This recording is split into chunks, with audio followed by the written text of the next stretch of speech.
అలాగే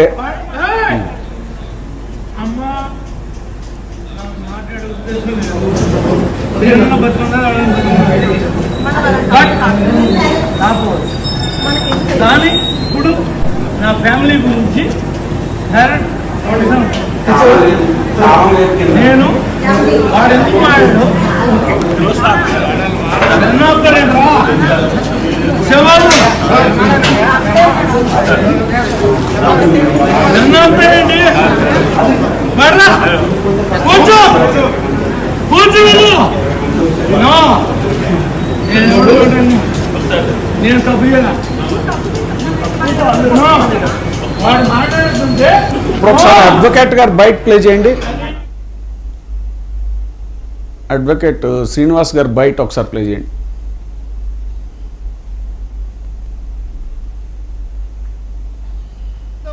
మీ ద్వారా నేను ఒక హెచ్చరిక పాస్ చేస్తున్నా. నేను లోగడే చెప్పా నా వెంట్రుకు కూడా పీకలేవని.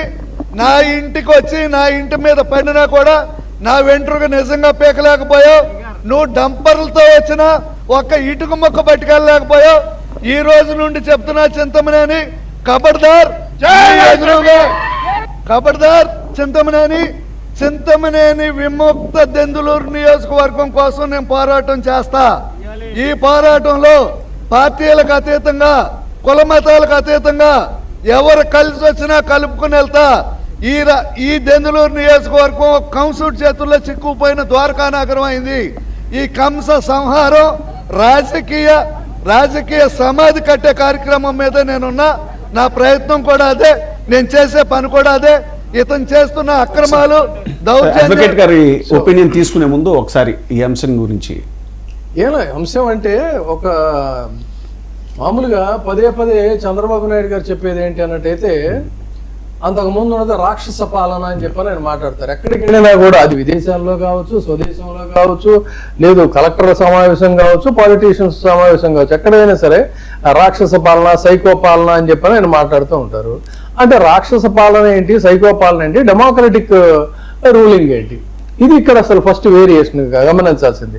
ఎంత దారుణం, ఎంత అన్యాయమైనటువంటి వ్యవహారం అంటే సాక్షాత్ ఒక న్యాయవాది, పైగా ఒకే పార్టీకి సంబంధించినటువంటి వ్యక్తులు, చిరకాలంగా ఆ పార్టీ జెండా మోసి ఆ పార్టీకి ఆ ఊళ్ళో సేవలు చేసినటువంటి వ్యక్తికే కనీసం మాట్లాడే స్వేచ్ఛ ఇదేంటి అని మాట్లాడేటువంటి పరిస్థితి లేకపోతే అంత దాష్టీకంగా కుటుంబం మీద దాడి చేసి రావడం, అది కూడా ఏంటి ప్రజాప్రతినిధే స్వయంగా రౌడీయిజానికి పాల్పడతా ఉంటే ఏది రాక్షస రాజ్యం, ఏది రౌడీయిజం అనేది. ఇప్పుడు ఇందాక చెప్పినట్టుగా వనజాక్షి ఏంటంటే కాకతాళీయంగా విజయవాడ ఇంద్రనీల్ గారు స్టేట్ గెస్ట్ హౌస్లో నేను ఆర్టీఐ కమిషనర్గా అక్కడ కేసుల విచారణ అప్పుడే పూర్తయి జస్ట్ రెస్ట్ తీసుకుందామనంటే ఓ గెస్ట్ హౌస్ అంతా కలకలంగా ఉంది, ఏంటిది ఏం జరుగుతుంది వ్యవహారం అని చెప్పానంటే అప్పుడు ఈవిడ్ని అక్కడ రెవెన్యూ ఆఫీసర్లు అందరూ కూడా తీసుకొచ్చారు. ఈ వనజాక్షిని తీసుకొచ్చి అక్కడ ప్రెస్ మీట్ పెట్టి అది చేస్తే తర్వాత నేను కూడా పిలిపించాను పైకి. అసలు ఏంటమ్మా, ఏం జరిగింది, ఏంటి వ్యవహారం అని చేస్తే అసలు డ్యూటీ చేసేటువంటి అధికారులు మహిళల పైగా ఈయనేమో ఉపన్యాసాలు ఇస్తారు, మహిళలకి మేము పెద్ద పేటేస్తాం, ఇంత పర్సంటేజ్ ఇస్తాం, అంత.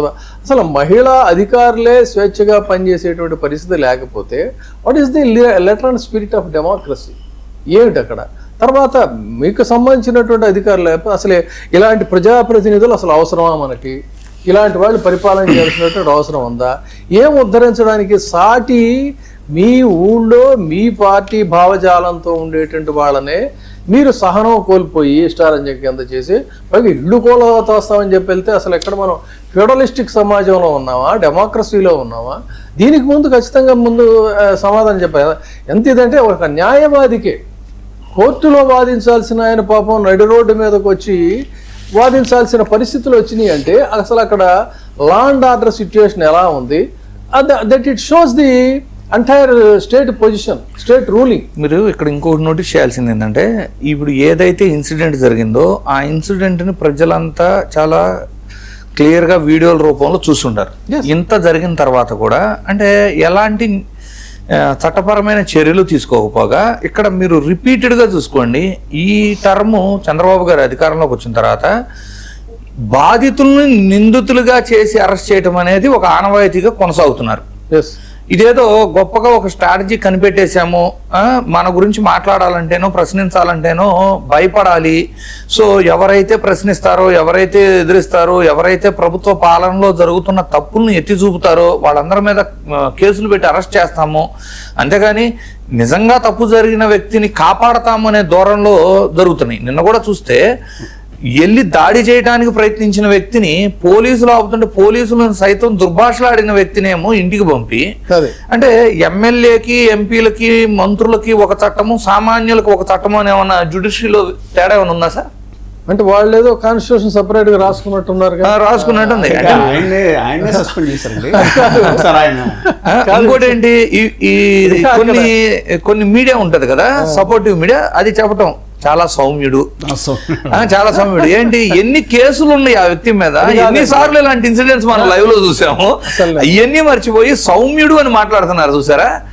అట్లీస్ట్ ఒకవేళ ఈ ఇన్సిడెంట్ సపోర్టివ్ ఏదన్నా ఒక నేరేటివ్ క్రియేట్ చేసి, ఫస్ట్ నుంచి వాళ్ళకున్న అలవాటే కదా, ఒక నేరేటివ్ బిల్డప్ చేసి ఒక మనిషి యొక్క వ్యక్తిత్వ హననం చేస్తూ ఒక మనిషిని టార్గెట్ చేయడం. అడ్వకేట్ గారు ఒకసారి దిగజారిపోయిన నైతిక విలువల పతనానికి పరాకాష్ట ఏంటంటే, ఒక న్యాయవాది మీద ఎదురు కేసులు పెట్టి, అది కూడా ఏంటి మహిళలతో ఇది ఎంత చీప్ టాక్టిక్స్ అంటే, ఇవాళ సమాజంలో అందరికీ ఒక లా పట్ల కానీ ఇష్యూస్ మీద కానీ ఒక అవేర్నెస్ వచ్చింది. అలాంటిది ఒక న్యాయవాది న్యాయం కోసం రోడ్డు మీదకి వచ్చి పోరాడుతూ ఉంటే మహిళలతో కేసులు పెట్టిస్తారు. లేకపోతే ఇంకెక్కడో ఏదో జరిగితే ఇది కాకినాడలోనూ లేకపోతే అమరావతిలో, ఇది అనంతపురంలో అడుగు పెడతారు, లేకపోతే కృష్ణా జిల్లాలో ఉన్నోడి మీద ఇది ఒక దిగజారిపోయినటువంటి మనస్తత్వానికి తప్ప మరొకటి కాదు. ఆయన ఇప్పుడు నిజానికి ఏంటి, అదే పార్టీ వ్యక్తి, ఆ పార్టీ విజయం కోసం కృషి చేసినటువంటి వ్యక్తి, ఆ పార్టీ అంటే ఆ నాయకత్వం పట్ల అభిమానం. మరీ దారుణమైన పరిస్థితి ఏంటంటే, ఈయనేమో పార్టీలోంచి సస్పెండ్ చేస్తారంట, ఈయన మీద కేసులు పెడతారంట. అక్కడ సాక్షాత్తు పబ్లిక్ అంతా కూడా ప్రపంచం అంతా ఆ రోడ్డు మీదకి వచ్చి వీరంగం వేయటం, చెలరేగిపోయి మాట్లాడటం, ఇదంతా చూస్తే అతని మీద కేసులు లేవు. ఎవడో ఏదో చిన్న కామెంట్ చేస్తే వాడి మీద కేసు పెట్టేస్తారు. హుటాహుటిన రాష్ట్రాలు కూడా తరలి మరీ వెళ్తారు.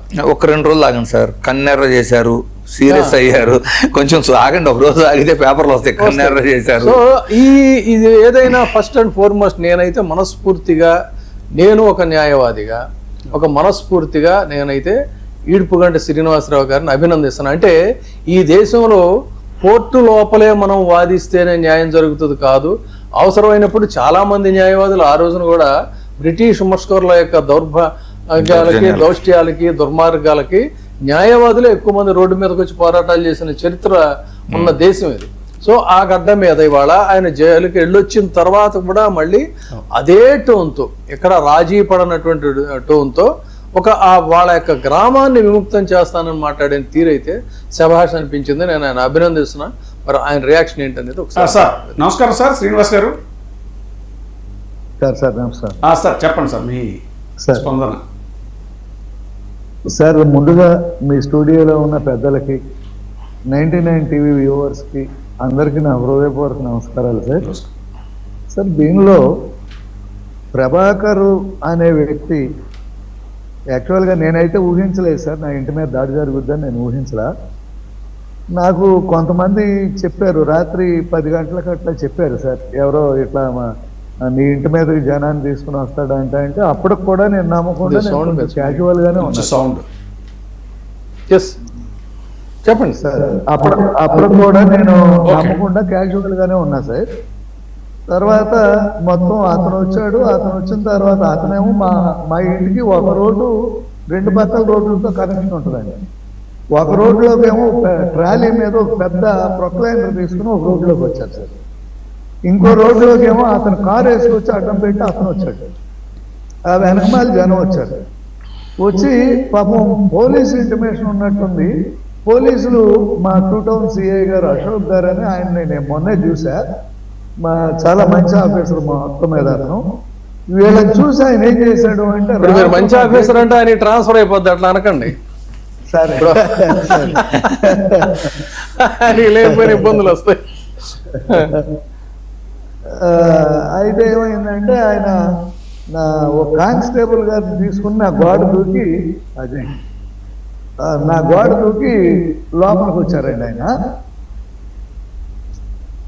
లోపలికి వచ్చి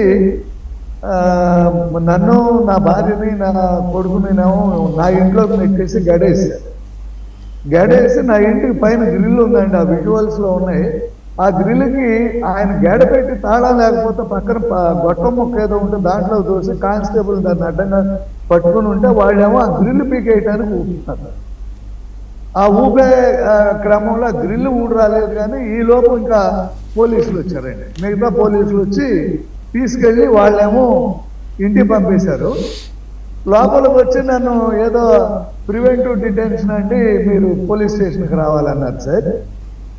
అదేంటా నేను పోలీస్ స్టేషన్కి రావటం ఏంటి, నా ఇంటికి వచ్చాము, దౌర్జన్యం చేసుకున్నాము, మీరు ఇంటికి పంపించారు, నన్ను ప్రివెంటివ్ డిటెన్షన్ ఏంటంటే దాని మీద తప్పదు సార్, లా అండ్ ఆర్డర్ సమస్య అని నన్ను, నా కొడుకుని తీసుకెళ్లి ఉమెన్ పోలీస్ స్టేషన్లో కూర్చోబెట్టి నిన్న సాయంకాలం 7 గంటలకు కూడా కనీసం నన్ను కోర్టుకు పంపించడమో ఇంటికి పంపించడమో కూడా లేదండి.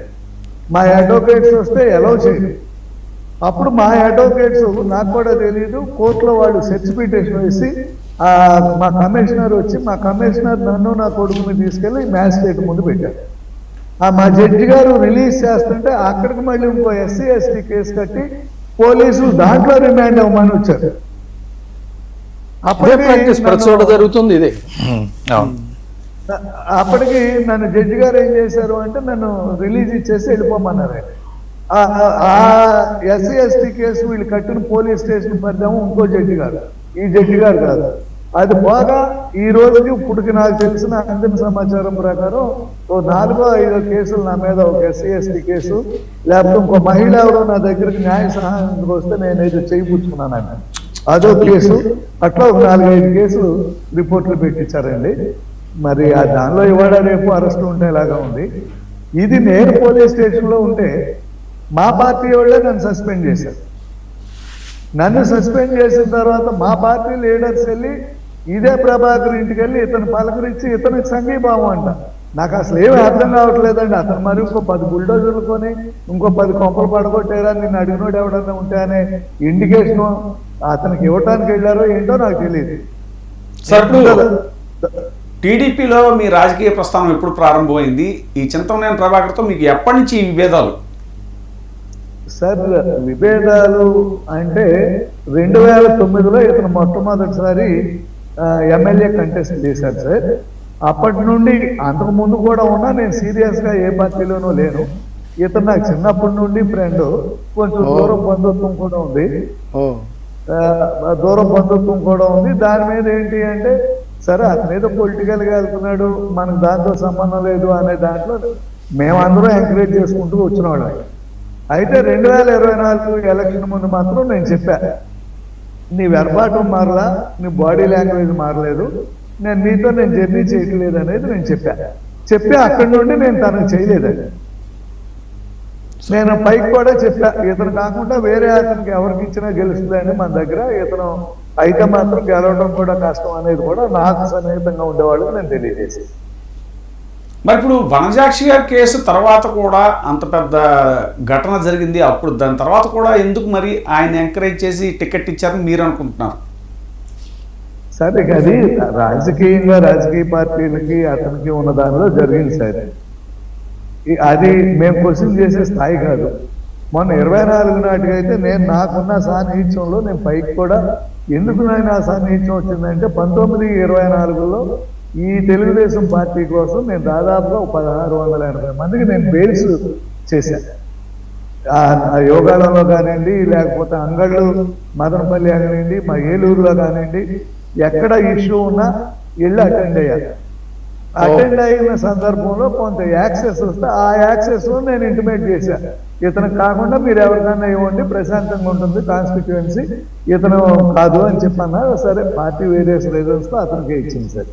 అదే డిఫరెన్స్ తప్ప అంత నుంచి మాకేం ఇష్యూస్. మరి ఇప్పుడు సస్పెండ్ చేయడానికి కారణం ఏంటి? కనీసం మీకు షోకాజ్ నోటీస్ ఇచ్చారా? ఇంత సీనియర్ లీడర్ కదా మీరు, ఇంత సర్వీస్ చేశారు. ప్రొసీజరల్గా ఏంటంటే పార్టీలో షోకాజ్ నోటీస్ ఇవ్వాలి, మీ దగ్గర ఎక్స్ప్లెనేషన్ తీసుకోవాలి, ఆ తర్వాతే సస్పెండ్ చేయాలి. If it is a democratic process. అలాంటిది ఏమైనా జరిగిందా? ఏం లేదా సార్? నాకు అర్థమైంది అయితే ఏంటి అంటే ఈ 5 years నుండి లేకపోతే 7 years నుండి నేను చూసిన దాంట్లో నాకు అర్థమైంది ఏంటంటే 1924 ఏ పార్టీ అయినా ప్రతిపక్షంలో ఉన్నప్పుడు ఆ అడ్వకేట్స్ కి ఒక ఇంపార్టెన్స్ ఇవ్వటం, ఆ అడ్వకేట్స్ తో కొంత పార్టీకి చేయటం, ఆ పార్టీ అధికారంలోకి వచ్చాక అడ్వకేట్ అనేవాడికి లీస్ట్ ప్రయారిటీ ఇస్తారు సార్. కరివేపాకు ఆ పవర్లో పూర్లో కరివేపాకు అంటాడు సార్ లాయర్ అనేవాడు. వాళ్ళ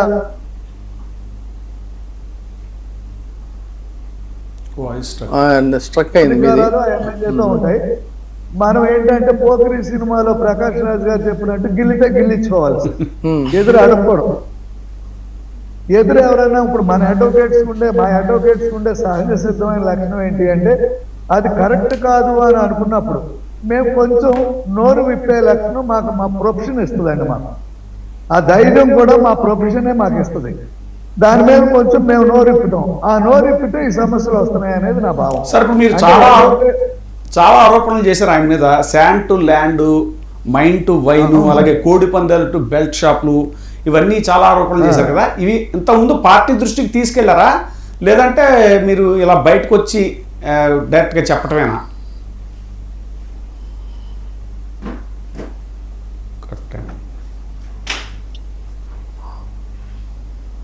సార్ వినపడుతుందండి? డైరెక్ట్ ట్యాక్సెస్ ఎక్కడ ఉండదు సార్. మనకు డైరెక్ట్ ట్యాక్సెస్ మాకేం ఉండదు. మేము వాళ్ళ దృష్టికి తీసుకెళ్ళాలి, మేము చేయాలి అంటే మేము మా కోర్టులు మానేసుకుని 1 నెల 2 నెలల్లో కష్టపడితే అవును అపాయింట్మెంట్ ఎవరిదైనా దొరుకుతుంది.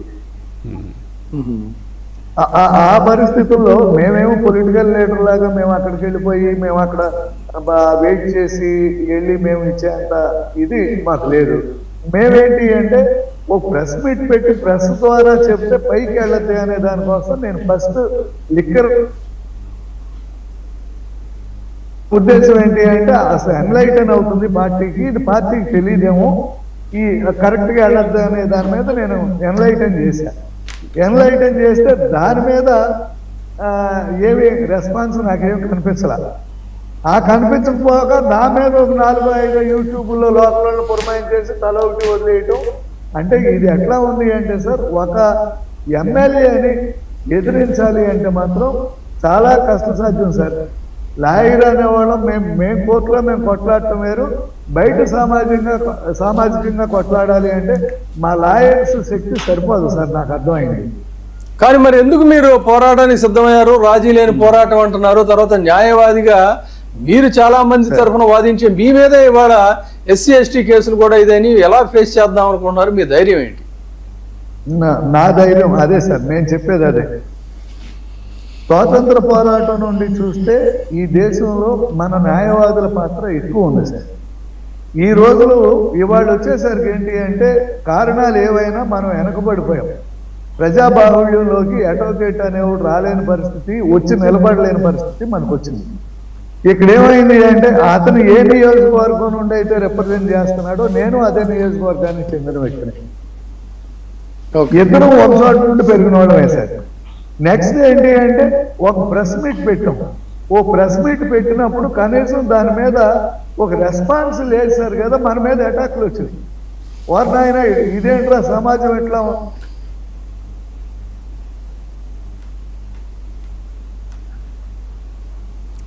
అదే ఆయన సిగ్నల్ ప్రాబ్లం అవుతా ఉందండి ఇంద్రనీల్ రెడ్డి గారు. ఇప్పుడు ఆయన మన ఈడుపుగంటి గారు చెప్తున్నారు తన మీద SC ST కేసులు పెట్టారని. పాపం ఎవరో మహిళతో ఆ వయసులో ఉన్నాయన. అసలు అంటే కనీసం మాత్రం ఎక్కడ ఇది బాగోదేమో, సభ్య సమాజం ఏమన్నా అనుకుంటుందేమో అనేది కూడా లేకుండా అడ్డగోలుగా ఇలాంటి కేసులు పెట్టేటువంటి పరిస్థితి. అదేమంటే మన ఎదుటి వాళ్ళ మీద ఏంటది గొడ్డల పార్టీ అంటే వాళ్ళు ఒక నోటీస్ చేయండి సార్.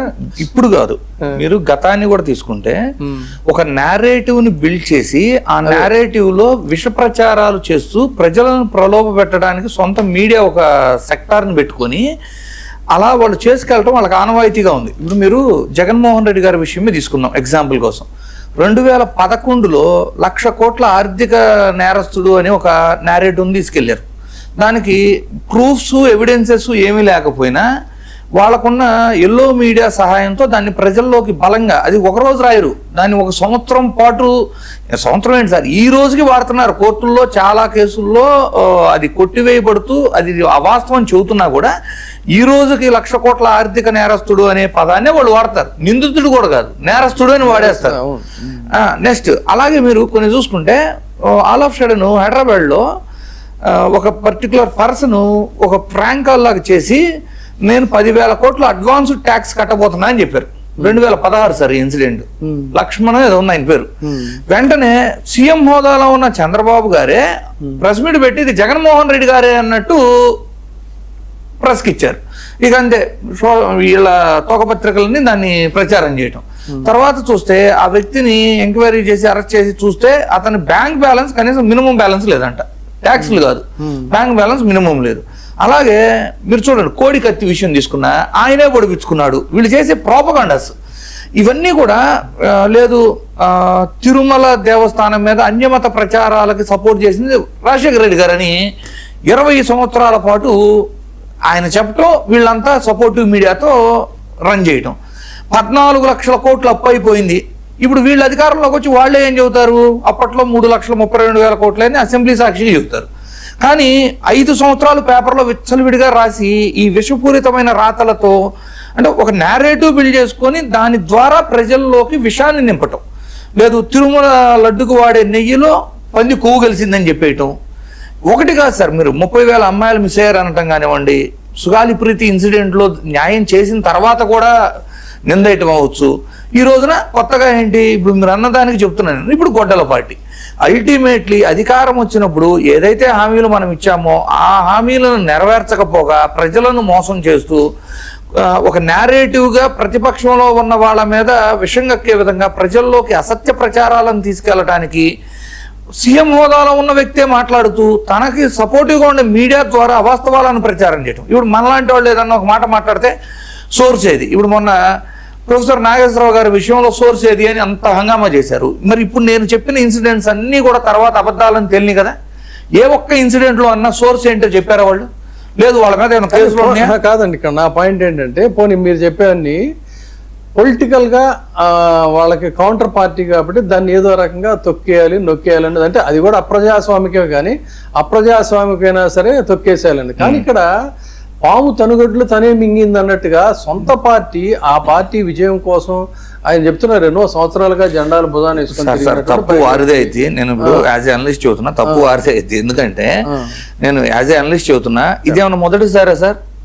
పార్టీ ఎవరిది, ఎవరు లాక్కున్నారు, ఎవరు వెనక నిలబడ్డారు జనాలు, తర్వాత రామారావు గారి కొడుకుల్ని దూరం చేశారు, వాళ్ళు సొంత పార్టీలు పెట్టాల్సి వచ్చారు, లక్ష్మీభారతి గారు సొంత పార్టీ పెట్టాల్సి వచ్చారు. ఆ రోజున ఈయన ఆ టీడీపీ పార్టీని ఈయన కైవసం చేసుకున్నప్పుడు ఈయనతో పాటు ఉన్న దగ్గుపాటి వెంకటేశ్వరరావు గారు అవ్వచ్చు, పురంధేశ్వర గారు అవ్వచ్చు, వేరే పార్టీకి వెళ్ళి పోటీ చేయాల్సి వచ్చారు.